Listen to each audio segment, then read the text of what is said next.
येतो हे काय सगळी आपण जर बघितलं तर महाराष्ट्रामध्ये प्रचंड मोठा पाऊस झालाय आणि सोलापूरमध्ये 130 वर्षापूर्वी एवढा मोठा पाऊस झाला होता आणि त्याच्यानंतर आज झालेला पाऊस हा 130 वर्षाचा रेकॉर्ड मोडणारा पाऊस आहे। सोलापुरातली सगळी तालुकी पाण्याखाली आहे, शहर पाण्याखाली आहे आणि शहरातली माणसं वाहून गेलेली आहेत, ती सापडायला तयार नाहीत, सापडली तर शासन मदत द्यायला तयार नाही। आपण जर बघितलं तर तुमचा कॅमेरा माझ्याकडे झूम करा, 18 सप्टेंबर 2025 ला शासनाने JR काढला आणि त्या JR मध्ये त्यांनी असं केलं, परभणी, सातारा, सांगली या 3 जिल्ह्यासाठी त्यांनी शेतीचे पंचनामे केले आणि त्यांना नुकसान भरपाई दिली।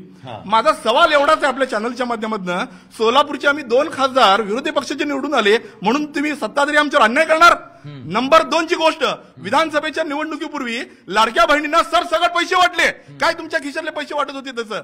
आज शेतकरी मरतायत, शेतकरी पाया पडतायत, शेतकरी आत्महत्या करायच्या परिस्थितीत आहेत आणि आज तुम्ही पंचनामे करा सांगताय, त्याला अटी लावताय। अहो, जेव्हा महाविकास आघाडीचं सरकार होतं तेव्हा मला चांगलं आठवतंय, आम्ही त्या इन्शुरन्स कंपन्या आम्ही फोडल्या होत्या, तात्काळ शेतकऱ्यांना आम्ही मदत द्यायला लावली होती। आज सत्ताधारी एक कृषी मंत्री गेल्या 8 दिवसापासून प्रचंड मोठा पाऊस आहे, आज तुम्ही वार्तांकन करताय। मला आपल्या चॅनलच्या माध्यमातून आव्हान आहे, कृषी मंत्री कुठे आहे? तो कृषी मंत्री या राज्यात दिसत नाहीत। यापुढे जर शेतकऱ्यांच्या